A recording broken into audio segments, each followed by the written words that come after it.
project is based on philosophical inquiry, and that means that the children take ownership right from its inception.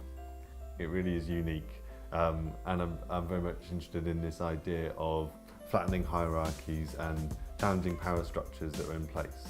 So because it's child-led, it's very much about empowering children, giving them that voice that they otherwise might not have, and really valuing their creativity and what they've got to say.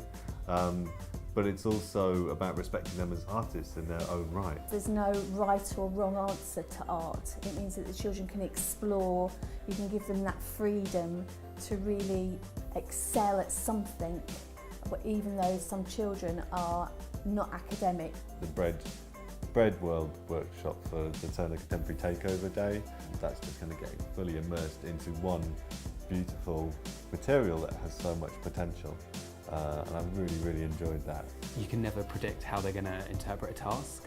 So we do things like, recently we've been doing marbling, and we say to them, like, here's a bit of paper, like marble a bit of paper, and then they've been given like a fork, and so they start marbling the fork, and then they start marbling their hands, and they're really creative in the way they approach everything. I think you do need to leave them time to work things out, because if they don't overcome their own challenges and learn through their mistakes without interfering and saying, oh no, you need to do it this way, and stepping back and letting them work it through themselves, they will learn a lot more.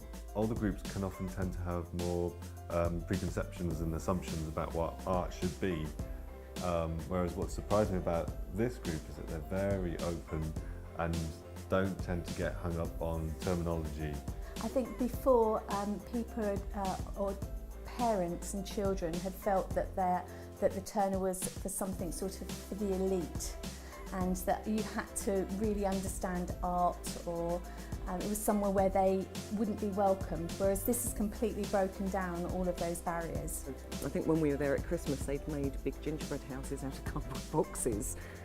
We actually went home and made one for our Christmas display. And again, so all things like that, I think it's just opened probably my daughter's mind as well as mine, to actually how much enjoyment we can get out of art. The visits to the council have had a big impact on the children. Before, they didn't quite understand the role of councillors or how that all sort of fed into making the community better.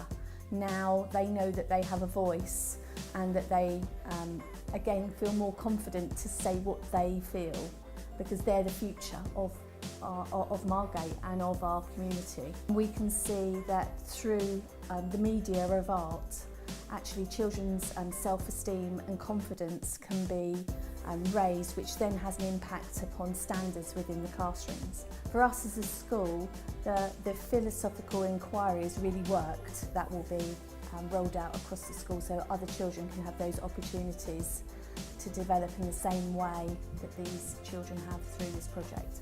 To see the enjoyment that she's had out of it, as well as the confidence that it's given her to try so many new things, I'm hoping that actually, sort of this will stay with her now throughout her future, and that she'll have that confidence to try a lot more things, not just in sort of within art, but in everything else that she tries, hopefully.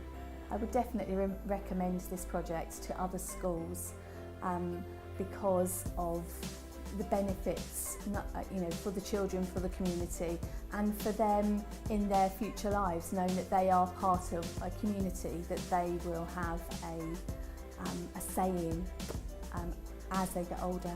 I really can't see any bad points to this project at all. I think everything that they've done has been amazing. So thank you, Art Inspiring Change.